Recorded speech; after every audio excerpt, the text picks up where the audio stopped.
감사합니다. 자, 이제 함께같이 하나님의 말씀을 읽고 말씀을 듣는 시간입니다. 오늘은 신약 성경에 있는 말씀을 함께 읽겠습니다. 신약 성경 마가복음 7장에 있는 말씀입니다. 신약 성경 마가복음 7장 31절 말씀부터 37절 말씀까지입니다. 신약 성경 마가복음 7장 31절 말씀부터 37절 말씀까지 찾으셨으면 함께 한 목소리로 읽겠습니다. 시작.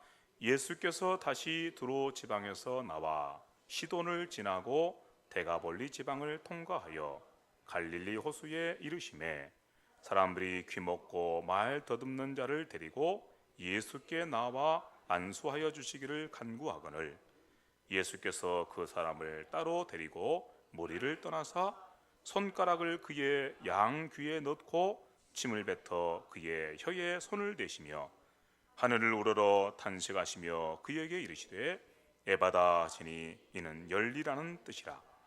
그의 귀가 열리고 혀가 맺힌 것이 곧 풀려 말이 분명하여졌더라. 예수께서 그들에게 경고하사 아무에게도 이르지 말라 하시되 경고하실수록 그들이 더욱 널리 전파하니 사람들이 심히 놀라 이르되 그가 모든 것을 잘하였도다. 못 듣는 사람도 듣게 하고 말 못하는 사람도 말하게 한다 하니라. 아멘. 여러분, 예수님께서 수가라고 하는 사마리아인의 동네에 이르르셔서 우물가에 앉아 계셨습니다. 그리고 마침 그때 그 우물로 물을 길러온 여자에게 물을 좀 달라 이렇게 말씀하셨습니다. 그런 예수님의 말씀을 들은 사마리아 여자가 예수님을 향해서 드린 말씀이 성경에 기록되어 있습니다. 사마리아 여자가 이르되 당신은 유대인으로서 어찌하여 사마리아 여자인 나에게 물을 달라 하나이까 하니 이는 유대인이 사마리아인과 상종하지 아니함일러라. 길을 가시다가 목이 말라서 물을 좀 달라 이렇게 요청을 하는데, 근데 그런 요청에 대한 대답치고는 뭔가 이상한 그런 대답입니다. 당신은 유대인인데 내가 행색을 보니 당신은 분명히 유대인인데 어찌하여 사마리아 여자인 나에게 물을 달라고 합니까? 이렇게 예수님을 향해서 다시 묻고 있기 때문입니다. 사마리아 여자가 이런 모습으로 예수님에게 말씀드린 이유는 당시에 사마리아 사람들하고 유대인들 사이에 아주 원수처럼 지내는 그런 이유 때문이었습니다.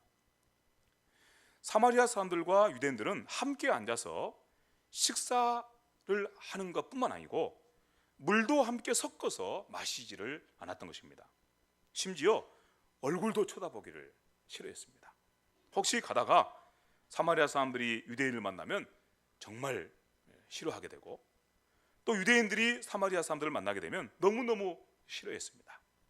그래서 유대인들이 사마리아 동네에 들어가면 목숨을 내놓을 각오를 하고 사마리아 동네에 들어가야 됩니다. 두들겨 맞아서 쫓겨나든지 혹시나 심하면 죽을 수도 있다는 말씀인 것이죠.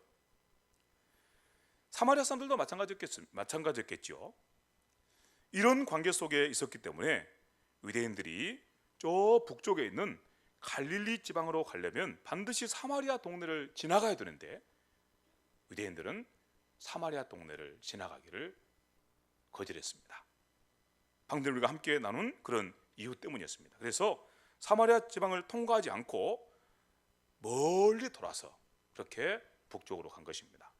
무슨 말씀인가 하면 전라도에서 서울을 가려면 충청도를 통과해야 되는데 충청도 지나가다가는 두들겨 맞아서 혹시는 목숨을 잃을 수도 있으니까 경상도로, 강원도로 빙 돌아서 서울을 가는 것과 마찬가지였습니다.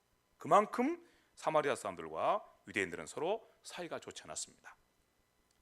왜 그렇게 유대인들하고 사마리아 사람들은 사이가 좋지 않았답니까? 여러 가지 이유가 있습니다. 오늘 이 시간에 그런 이유에 대해서 자세하게 말씀드릴 수는 없습니다. 다만 유대인들이 사마리아 사람들을 싫어했던 이유 중에 하나는 사마리아 사람들은 정통 유대인이 아니다, 이렇게 생각했기 때문입니다. 여러 가지 역사적인 이유 때문에 사마리아 사람들 속에는 이방인의 피가 섞이게 되었습니다. 그래서 이방인의 피가 섞였으니까 너희들은 우리하고는 다른 종자다, 이렇게 한 것이지요. 또 여러 가지 이유들 때문에 사마리아 사람들은 이방의 문화, 이방의 종교를 수용하는 그런 입장이었습니다. 그래서 유대인들이 볼 때는 너희들은 우리의 종교와 우리의 문화를 온전하게 지키지 못하는 그런 사람들이니까 너희는 더러운 사람들이다, 이렇게 한 것입니다. 그리고 무시하고 멸시한 것이죠. 그래서 사마리아 사람들하고 유대인들 사이에는 그렇게 원수지간이 되었던 것입니다. 아무리 그래도 사마리아 사람들은 방금 우리가 함께 같이 말씀을 나눈 것처럼 유대인들과 피를 나눈 그런 같은 종족입니다. 물론 피가 섞였다고는 하지만, 이방인의 피가 그게 섞여서 흐르고 있다고 하지만 그래도 피를 나눈 그런 동족입니다. 그렇게 피를 나눈 동족이라도, 그런다 할지라도 유대인들이 원수처럼 대하고 그렇게 미워했다면 피가 섞이지도 않은 이방인들, 우상 숭배 문화에 깊이 젖어서 하나님을 섬기는 법을 전혀 모르고 살아가는 그런 이방인들에 대해서 유대인들이 어떤 마음을 가졌을지 짐작할 수 있겠지요. 이 유대인들이 볼 때 이방인들은 그야말로 개나 돼지와 같은 그런 수준의 사람이었습니다. 짐승 수준의 사람이었습니다. 그래서 그런 사람들은 절대로 가까이 하면 안 됩니다. 멀리 하면 멀리 할수록 좋은 것이죠. 가까이 하면 그들이 더러움 가운데 있는데 그 더러움이 나한테도 옮겨올 수 있어요. 그러니까 가까이 하면 안 됩니다. 이런 생각을 가지고 유대인들은 이방인들을 대했습니다. 유대인이 아닌 사람들을 대하고 사마리아 사람들을 대했습니다. 이런 유대인들의 전통, 이런 유대인들의 그런 관습, 이런 것들이 고스란히 남아있는 성경 말씀이 있습니다.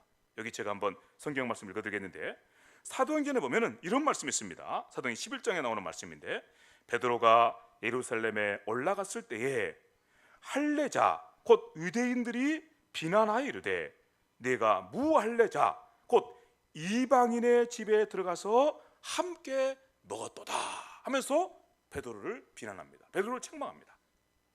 베드로가 예루살렘에 올라갔는데 예루살렘에서 만난 유대인들이, 이 유대인들은 이미 예수 믿는 유대인들입니다. 예수 믿어서 하나님의 교회에 들어온 유대인들입니다. 그런데 그 유대인들이 당신이 유대인이면서 이방인의 집에 들어가가지고 함부로 먹고 마셨다는 소식을 들었다, 어떻게 그럴 수 있느냐 하고 지금 항변하는 그런 내용입니다. 그리고 책망하고 비난하는 그런 내용입니다. 왜 베드로는 그러면 유대인인데 이방인의 집에 들어갔을까요? 그 이유가 우리가 방금 함께 읽은 그 말씀 앞에 나옵니다. 그 말씀 우리가 읽지는 않았는데 그 말씀을 들어보면 내용이 이렇습니다. 이방인 가운데 고넬료라고 하는 사람이 있어요. 이 사람은 로마군의 장교인데 아주 이렇게 지위가 높은 사람입니다. 그런데 이 사람이 하나님으로부터 이렇게 선한 그런 계시를 받습니다. 베드로를 초대해라. 베드로를 초대해서 그를 통해서 복음을 들어라. 그리고 구원을 받으라. 이런 계시를 받게 됩니다. 그래서 고넬료가 베드로가 있는 집으로 자기의 종을 보내서 베드로를 초대한 거예요. 베드로가 와서 보니까 고넬료 집안 사람들이 다 모여서 하나님의 말씀을 들을 준비를 하고 있는 거예요. 그러니까 거기 들어가서 이제 베드로가 복음을 전했습니다. 복음을 전했더니 아니나 다를까 하나님께서 이미 준비된 사람들이었기 때문에 그 가운데 성령께서 찾아오시고, 그리고 고넬료의 모든 집안 사람들이 다 예수님을 믿게 된 것입니다. 얼마나 놀라운 은혜입니까? 이런 일이 일어났으니 하나님의 교회에서는 어떻게 해야 될 것 같아요? 너무너무 기뻐해야 되잖아요.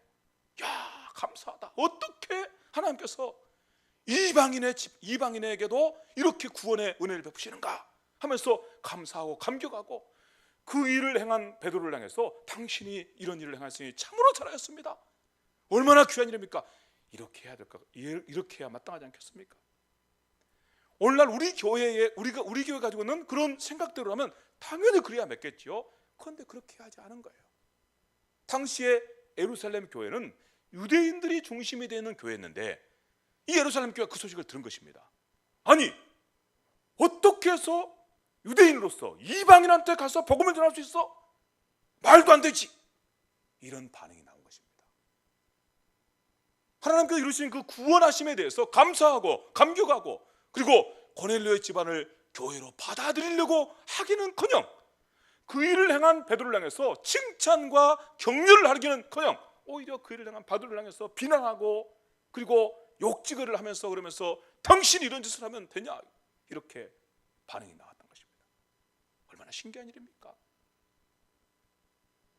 예루살렘 교회는 이미 예수님을 믿고 그 믿음을 따라서 하나님을 그들 가운데 모시고 사는 사람들입니다. 그들 속에 하나님의 구원의 역사가 아주 강력하게 일어나는 그런 교회입니다. 그런데 이 사람들이 자기들이 유대인으로서 살아갈 때 그때 가지고 있었던 그런 관습이라든지 그때 가지고 있었던 그런 생활 태도라든지 정신을 버리지를 못한 것입니다. 그리고서 여전히 그 정신에 매이고 그 관습에 매이는 것입니다. 깨뜨리지 못한 것이죠. 우리에게 어떤 것이 찾아와서 그것이 관습이 되면, 어떤 것이 우리 속에 찾아와서 그것이 우리 속에 의식으로 자리 잡으면 그것을 깨뜨린다는 것은 정말 어렵습니다. 기적이 일어나지 않고서는 그게 깨지질 않아요. 우리 속에 있는 의식이 바뀌고 정신이 바뀌고 우리의 생활 습관이 바뀌는 것은 기적이 일어나지 않으면 바뀌지 않습니다. 얼마나 어려운지 보십시오. 오늘 우리에게는 이미 상식인데 당시의 예루살렘 교회는 상식이 아니었어요. 어떻게 유대인이 이방인의 집에 들어갈 수 있어? 그것이 그들에게는 관습이었거든요. 그것을 깨뜨릴 수 없었던 것입니다. 자, 그런데 이런 말씀을 함께 같이 나누면서 우리가 성경 말씀 가운데서 정말 놀라운 말씀을 만나게 됩니다. 여기 있습니다. 오늘 우리가 함께 읽은 말씀입니다. 마가복음 7장 31절 말씀인데 한번 여러분 입으로 읽어보시기 바랍니다. 읽어보실까요? 시작. 예수께서 다시 두로 지방에서 나와 시돈을 지나고 데가볼리 지방을 통과하여 갈릴리 호숫가에 이르시매. 여기 말씀 보니까 예수님께서 여행을 가셨는데 여행을 다니신 길을 우리에게 소개하고 있습니다. 예수님께서 두로 지방에 가셨다가 두로 지방을 지나서 시돈 지방에 가셨다가 시돈 지방을 지나서 데가볼리 지방으로 가셨다가 데가볼리 지방을 지나서 다시 어디로요? 갈릴리로 돌아오셨다. 이렇게 예수님께서 여행을 다니신 그런 경로를 우리에게 소개해 주는 말씀입니다. 겉으로 보면 그냥 그런 것처럼 보여요. 아, 예수께서 어디로 이렇게 여행을 복음 전도하는 전도 여행을 이렇게 다니시고 다시 갈릴리로 돌아오셨구나. 이런 생각을 우리로 하여금 갖게 하는 그런 말씀이죠. 그런데 여기 비밀이 있습니다. 여기 말씀 가운데 예수님께서 다니신 곳 두로, 시돈, 데가볼리. 데가볼리라면 데카폴리스라고 해가지고 10개의 도시가 있었어요. 10개의 도시. 데카폴리스. 폴리스는 도시고 데카는 열이라는 숫자입니다. 데카폴리스. 갈릴리 밑에 데카폴리스라는 그 10개의 도시가 있었습니다. 이런 도시들은 전부 다 이방인들이 사는 도시예요. 이 도시는 유대인들이 사는 도시가 아닙니다. 그 유대인들은 이런 도시에 들어가지 않습니다. 들어가면 어떻게 된다고요? 더러워진다고. 더러워져요. 이런 도시에 들어가면 자기도 혹시 개나 돼지처럼 그렇게 짐승과 같이 더러워질 수 있어요. 그러니까 안 가요. 아까 우리가 봤잖아요. 유대인들이 이방인들을 얼마나 싫어하는지 봤지 않습니까? 그러니까 절대로 안 갑니다. 그렇게 절대로 들어가지 않는 정상적인 유대인이라면 절대로 들어가지 않는 그 동네를 다니시면서 어떻게 하셨어요? 복음을 전하셨다 말씀이죠. 여기에 놀라운 비밀이 있습니다. 앞서 우리가 함께 같이 말씀 나눈 것처럼 사람들은, 특별히 여기 성경에서 소개되고 있는 유대인들은 자기들이 그동안에 쭉 들어왔던 관습, 들어왔던 그런 생각, 그리고 가지고 있었던 그런 전통, 이런 것에 꽉 매여 있습니다. 이런 것에 매여 있기 때문에 이 사람들은 그것을 넘어서지를 못해요. 심지어 이미 예수님을 믿는 사람조차도 넘어서지 못합니다. 그래서 베드로가 가서 이방인에게 복음 전했는데 그걸 가지고 트집 잡고 책망하지 않았습니까? 그런데 놀라운 것은 예수님께서는 그런 것을 전혀 상관하지 않으셨다 그 말. 틀림없이 그랬을 것입니다. 예수님께서 야 내가 이제 복음을 전하기 위해서 두로로 가겠다, 시돈으로 가겠다, 데카폴리스로 가겠다 이렇게 말씀하셨을 때 예수님의 제자들 가운데 아니면 그 주변에 있는 어떤 사람 가운데 야 예수님 무슨 말씀입니까? 거기는 이방인들이 사는 곳입니다. 거기 가셨다가 무슨 꼴을 보시려고요? 거기 가셨다가 혹시 더러워지면 어떻게 됩니까? 하지 마십시오. 틀림없이 그런 사람이 있었을 것입니다. 없었을 리가 없어요. 보세요. 아까 예루살렘 교회가 베드로를 향해서 어떻게 책망하고 비난했는지를 생각해 보세요. 그걸 생각할 수 있잖아요. 그런데 그런 사람들의 말에 아랑곳하지 않으신 것입니다. 그리고 이방인의 동네로 가신 것입니다. 관습, 전통 이런 거 소용없습니다. 얼마든지 깨뜨리고 뛰어넘고 가신 것이지요. 예수님은 바로 그런 분이십니다. 이 세상에 오실 때도 그런 분이십니다. 보십시오. 세상 사람들이 다 가지고 있는 생각들이 뭡니까? 어떤 사람이 정말 영광스러운 자리, 정말 존귀한 자리에 있는 사람은 어떻게 할까요? 천한 사람들하고 어울릴까요? 안 어울릴까요? 안 어울리죠. 안 어울리려고 그러죠. 그래서 서울에 가면 어떻게 된다고요? 순천에는 그런 동네가 없어서 참 감사해요. 서울에 가면 어떻게 된다고요? 아파트가 달라요. 아파트가. 사회 지도층, 상류층, 스스로 나는 영광스러운 사람이다, 나는 존귀한 사람이라고 믿는 사람들, 그 사람들 아파트는요 우리 같은 사람은 못 들어가게 막혀 있어요. 가끔 뉴스에 나오잖아요. 학교가 저 옆에 있는데 이쪽에 있는 서민들이 사는 아파트 동네 자녀들이 그냥 상류층에 사는 아파트를 통과해서 가면 바로 가까운데 빙 돌아서 가잖아요. 못 가게 하니까. 너희들이 감히 우리하고 어울려? 이거죠. 콱 박혀 있는 거죠. 그런 생각에 붙잡히는 사람은 바뀔까요? 안 바뀔까요? 생각이 안 바뀝니다. 안 바뀝니다. 안 바뀌어요. 여기 유대인들처럼요. 안 바뀝니다. 그런데 예수님 보십시오. 예수님께서는 가장 높으신 분이십니다. 가장 영광스럽고 존귀하신 분이십니다. 그분께서 땅에 내려오신다? 그분께서 사람이 되신다? 있을 수 없는 일입니다. 그런데 확 깨버리시잖아요. 하늘에서 내려오시잖아요. 사람이 되시잖아요. 무엇 때문입니까? 하나님께서 기뻐하시는 일이기 때문입니다. 오직 한 가지뿐이에요. 사람들이 나를 어떻게 생각할까? 아니면 내 속에 무슨 생각이 들어있는가? 이런 것 상관없이 없습니다. 전통이 무엇이고 인습이 무엇이고 상관없습니다.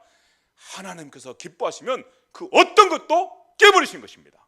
생각해 보시기 바랍니다. 여러분, 이 땅에 사는 사람들 중에 목숨보다 귀한 것이 있을까요? 목숨보다 귀한 것 없죠. 목숨 잃어버리면 우리에게 무슨 의미가 있습니까? 그래서 다른 것은 다 잃어버려도 목숨은 지키려고 하는 것이 우리의 생각입니다. 우리가 가지고 있는 그런 관습입니다. 인습입니다. 굳이 인습이라고 말한다면 그렇습니다. 그런데 주님께서는 어떻게 하시죠? 목숨 내줘버리십니다. 하나님께서 십자가를 지라 말씀하시니까 그러니까 그냥 자기 목숨을 내줘버리십니다. 그리고 그 일을 통해서 세상을 구원하는 놀라운 일을 이루십니다. 이게 예수님께서 하신 일입니다. 우리의 생각을 뛰어넘으신다 그 말. 세상 사람들은 다 이렇게 해야 됩니다. 이렇게 해야 됩니다. 아이고 예수님처럼 높으신 분이, 예수님께서 영광의 분이 무슨 사람이 되시려고 그러십니까? 안 되지요. 아이고 예수님, 십자가는 지시면 안 됩니다. 절대 안 됩니다. 그 길로는 가시면 안 됩니다. 사람들 생각이죠. 자기들이 가지고 있는 인습, 자기도 가지고 있는 그런 정신, 의식, 그에 따라서 그렇게 말한 거지요. 그런데 예수께서는 아니다는 거예요. 아니다. 세상을 사로잡고 있는 우리의 의식과 우리의 정신과 우리의 삶을 사로잡고 있는 모든 것들을 깨버리시는 분, 그리고 하나님의 뜻을 세우시는 분, 바로 그분이 우리 주 예수님이십니다. 주께서 하시는 복된 말씀의 뜻을 함께 헤아려 들을 수 있게 되기를 간절히 바랍니다. 그래서 저는 이런 표현을 썼습니다. 아, 예수님이야말로 진정한 혁명가시구나. 진정한 혁명가시구나. 혁명이라는 것은 폭력을 동반하지 않고서는 일어나지 않습니다. 왜냐하면 사람들이 내가 죽었다 할 때만 변화를 가져오기 때문이에요. 죽었다 할 때만. 그러지 않고서는요, 이 변화가 일어나잖아요. 지금 우리 대한민국 사회를 보세요. 바뀌어야 된다, 바뀌어야 된다는데 근본적인 변화가 일어나지 않습니다. 변화는 신용만 보일 뿐이죠. 그래서 진짜 변화를 꿈꾸는 사람들은 혁명을 꿈꾸게 돼요. 야, 세상이 뒤집어져 버렸으면 좋겠다. 그런데 세상을 뒤집어서 변화를 시도하지만 변화가 됩니까? 안 됩니다. 폭력으로 누군가를 짓누르지 않으면 사람들이 변화를 안 해요. 안 변하려고 그래요. 그래서 혁명에는 항상 폭력이 동반되는 겁니다. 그리고 이런 말이 있습니다. 혁명보다 어려운 것이 개혁이다. 개혁을 하려고, 변화를 하려고 하는데 그게 그만큼 어려운 거예요. 우리가 가지고 있는 인습과 전통이 우리를 꽉 붙들고 있기 때문에 그걸 깨버리는 것이 그렇게 어려운 것입니다. 그래서 혁명보다 어려운 것이 개혁이다. 혁명은 차라리 폭력으로 누군가를 확 누른 다음에 너 변할까 안 변할 거야? 안 변하면 죽어! 그러면 알았습니다, 변할게요. 이렇게 바뀐 거거든요. 그런데 개혁은 어떻게 하는 거죠? 그렇게 안 하잖아요. 바뀌어봅시다, 변해봅시다. 누가 바뀝니까? 자, 우리 거 내놓읍시다. 누가 내놓습니까? 안 바뀐다. 그래서 혁명보다 어려운 것이 개혁입니다. 그런데 예수님 보시기 바랍니다. 예수님께서는 누가 예수님을 향해서 폭력으로 당신 그렇게 하시오! 그렇게 한 적 없습니다. 그런데 예수께서는 그렇게 하셨습니다. 그리고 그런 예수님께서 우리 속에 오셔서 우리 주님으로 계십니다. 그러면 우리도 그렇게 바뀐 사람이 되었습니다. 성경에 말씀합니다. 보라! 새 것이 되었다. 새 것이 되었다. 예수께서 우리 가운데 오셔서 그렇게 우리 가운데서 참된 주님이 계실 때 우리의 생각이 바뀝니다. 우리의 의식이 바뀝니다. 우리의 삶의 관습이 바뀌어집니다. 그리고 새로운 삶을 살게 됩니다. 예수께서 우리 가운데 함께 계심으로 그 일을 이루시기 때문입니다. 그래서 진정한 변화가 우리 속에 일어나게 된다는 말씀입니다. 주께서 하시는 복된 말씀을 따라 함께 믿음으로 결단하고 다짐하는 시간이 될 수 있기를 바랍니다. 그 다짐과 결단은 예수님께서 그렇게 모든 것을 깨뜨리시고 하나님의 뜻을 세우시기를 기뻐하시고 진리를 따라서 살아가기를 기뻐하심으로 그렇게 세상 속에 참 구원의 길, 생명의 길 열어주신 것처럼 저도 그와 같은 삶의 길로 달려가게 하여 주시옵소서. 함께 같이 손을 품고 나가시기를 바랍니다.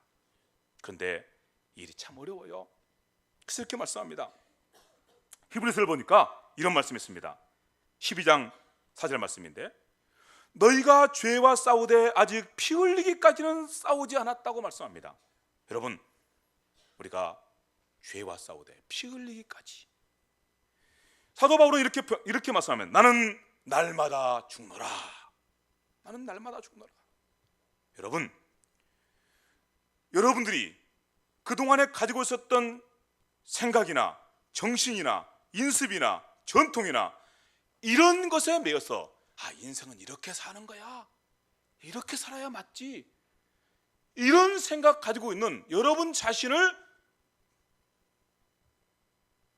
과격한 표현일까요?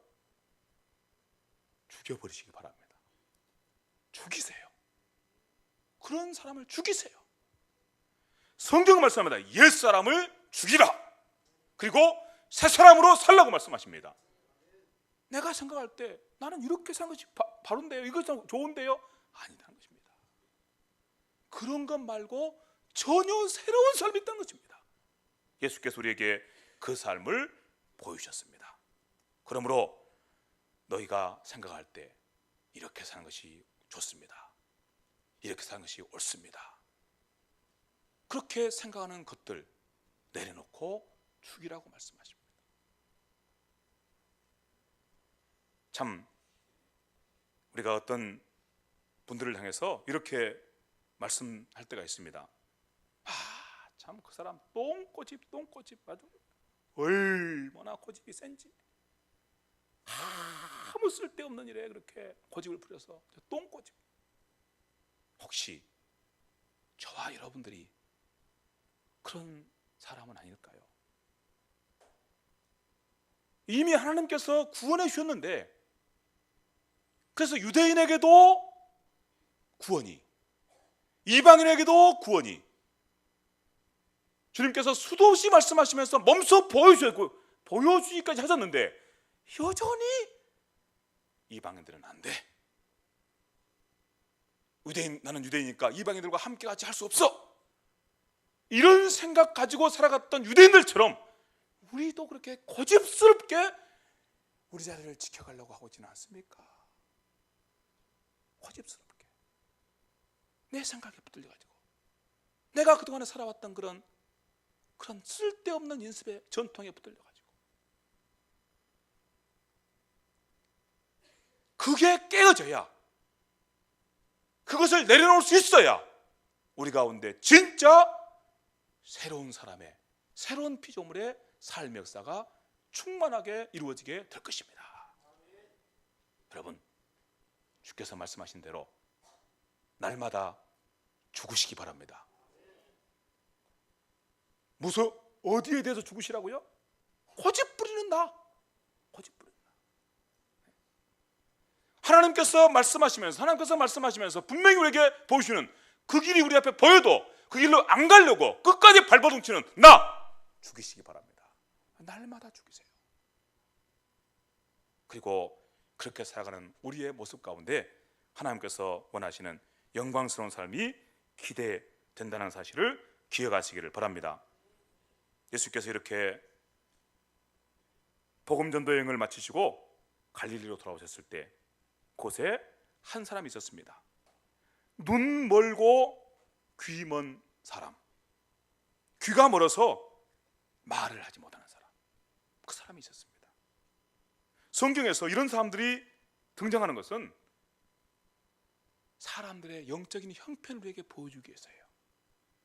사람들의 영적인 형편을 우리에게 보여주기 위해서. 그러니까 이게 예수께서 돌아오셨더니 거기에 귀가 막혀가지고 듣지 못하니까 말하지 못하는 사람이 있어서 예수께서 그 사람을 고치셔서, 그래서 다시 듣게 하시고 다시 말하게 하셨다는 그 말씀은 무슨 말씀이냐면 단순히 그 사람을 고쳐주셨다는 그런 뜻이 아니라 이 세상 사람들의 영적인 형편을 말씀하고 계신 거예요. 세상 사람들이 눈이 멀고 귀가 막혀 있어요. 하나님께서 보여주시는데 보지 않습니다. 들려주시는데 듣지 않습니다. 그리고서 계속 고집부립니다. 유대인들이 그런 대표되는 사람이에요. 유대인들이 고집부리는 그 일 가운데 이런 말씀을 우리가 만나게 됩니다. 로마서에 나오는 말씀인데 로마서 2장에 보면 이런 말씀이 있습니다. 유대인들이 하는 말입니다. 우리는 맹인의 길을 인도하는 자다. 우리는 앞을 보지 못하는 사람들의 길을 인도하는 사람이다. 자기는 어떻다고 말이죠? 우리가 앞을 보지 못하는 사람들의 길을 인도하는 사람이란 말은 자기는 어떻다고 말이죠? 잘 본다 그 말 아니에요? 잘 본다. 나는 잘 보니까, 그러니까 앞을 보지 못하는 사람이 있으니까 내가 그들을 인도하겠다. 우리는 그런 사람이다. 유대인들이 하는 말입니다. 또 들어보시기 바랍니다. 어둠에 있는 자들의 빛이다. 사람들이 어둠 가운데 있는데 내가 빛이다. 그래서 그들에게 어둠을 선물해 주겠다. 이렇게 스스로에 대해서 생각합니다. 이렇게도 말하면 어리석은 자들의 교사다. 사람들은 다 어리석은 가운데 있는데 내가 그들에게 진리를 가르쳐 주겠다. 이런 거죠. 그리고 어린아이들의 선생이다. 사람들은 다 아직도 뭘 몰라요. 다 어린아이예요. 아직 성숙이 못했어요. 내가 그들에게 선생으로 그들에게 길을 가르쳐주고 그들을 자라가도록 도와주겠다. 이렇게 합니다.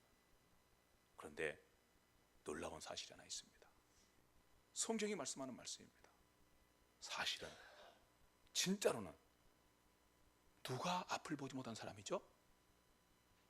이렇게 말하는 유대인 그들이 앞을 보지 못하는 사람들입니다.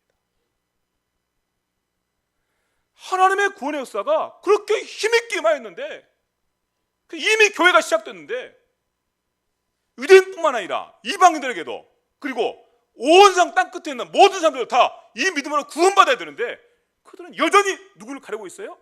유대인과 이방인을 가리고 있는 거예요. 그래서 이방인은 안 돼! 뭐예요? 앞을 보지 못한 사람이 누굽니까? 자기들이죠.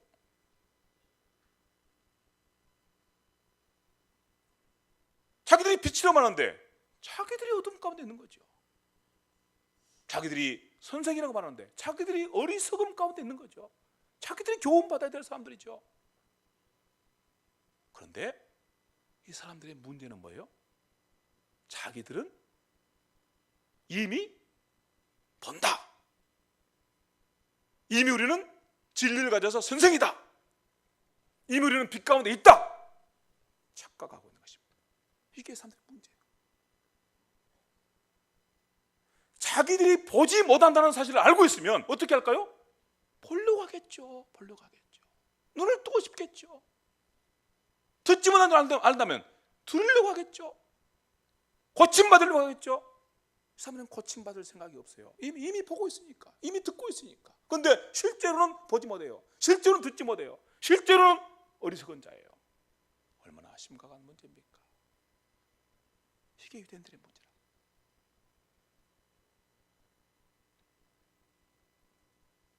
지금까지 함께 나눴던 말씀의 결론입니다. 여러분,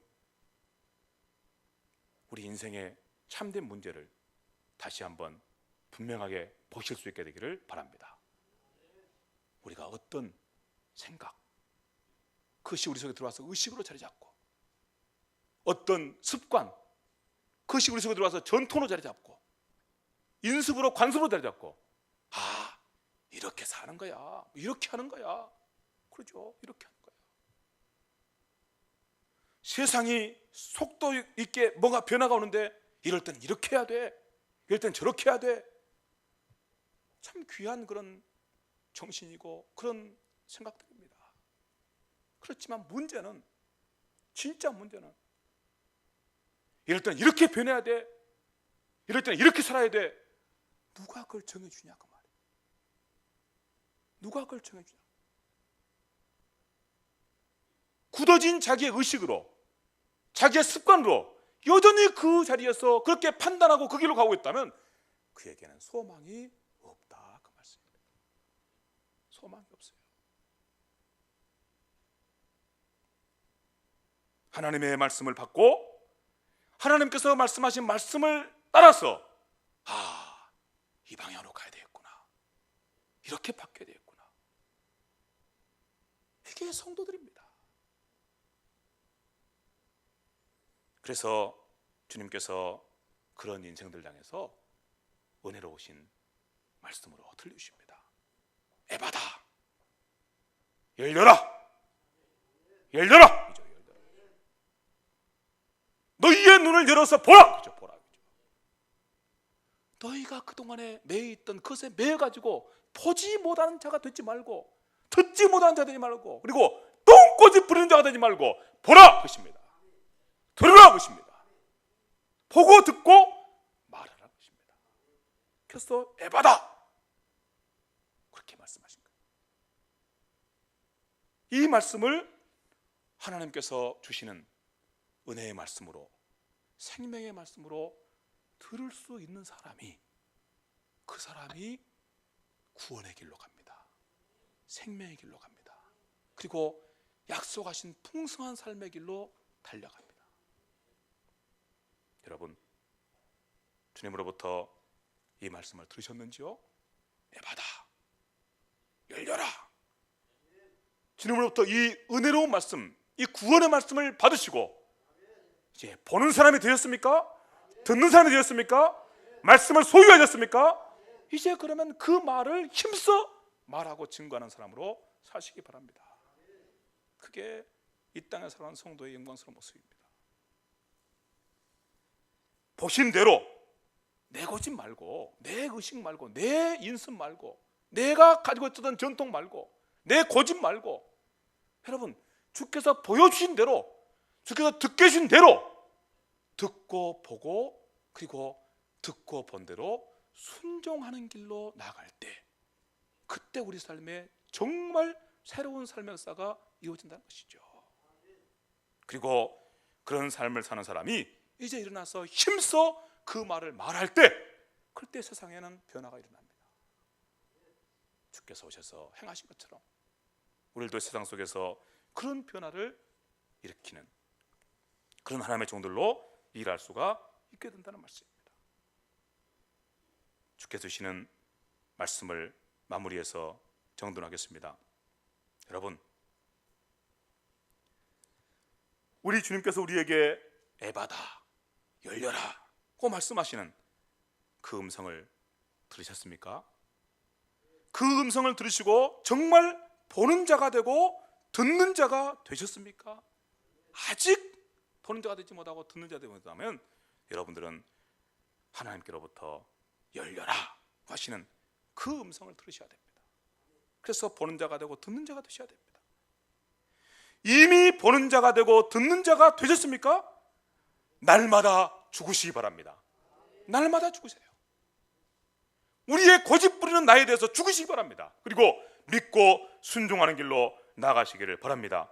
바로 거기에 하나님께서 약속하신 참된 구원의 길과 그리고 우리를 위해서 예비하신 풍성한 삶이 약속되어 있습니다. 하나님께서 주시는 복된 말씀을 따라 우리 함께 같이 한번 이 표고를 외쳐보도록 하겠습니다. 배워라, 말하라, 세워라. 아멘. 믿고 순종하세요. 하나님께서 일하십니다. 아멘. 한번 내봅시다. 늘 예수님처럼 이 복된 표대로 우리 삶 속에 하나님께서 기뻐하시는 놀라운 일들이 함께 할 수 있기를 간절히 바랍니다. 들려주신 말씀 생각하면서 기도드리겠습니다. 하나님, 주신 말씀 듣고 말씀 의지해서 믿음으로 고백하며 나갑니다. 우리를 향해서 열려라 말씀해 주셔서 감사합니다. 그 은혜가, 그 구원이 우리 가운데 임함으로 우리가 보는 자, 듣는 자, 보고 듣고 말씀에 순종하는 자로 살게 하셨사오니 충성되게 그 자리 잘 지켜가도록 도와주시옵소서. 주께서 말씀하신 대로 내가 날마다 죽노라 고백하며 사는 죄들 되게 하여 주시옵소서. 하나님, 혹시 우리 가운데 아직도 이 복된 은혜 자리에 나오지 못한 분이 계시면 이 복된 말씀을 따라 함께 믿음으로 고백하며 나가도록 성령님 역사하여 주시옵소서. 열려라 에바다 말씀하여 주시옵소서. 우리가 또한 나가서 우리가 섬기는 예배역들에게도 같은 말로 선포하고 증거하게 하여 주시옵시되 힘써 이 복음을 들고 나가서 증거하며 그들도 함께 눈이 열리고 귀가 열리며 보게 되고 듣게 되어 하나님께서 기뻐하신 대로 모든 우리를 얽어매는 인습과 그리고 우리의 고집들을 내려놓고 하나님 기뻐하시는 영광스러운 삶의 자리로 달려나가며 새로운 피조물의 자리로 힘써 나가는 거룩한 역사가 일어나도록 도우시고 함께해 주시옵소서. 이 모습을 따라 하나님께는 영광이 되고 세상 가운데 복이 되도록 우리 교회와 이 교회에 속한 모든 성도들과 주의 백성들의 가정들을 축복해 주시옵소서. 감사하며 예수님의 이름으로 기도하옵나이다. 아멘.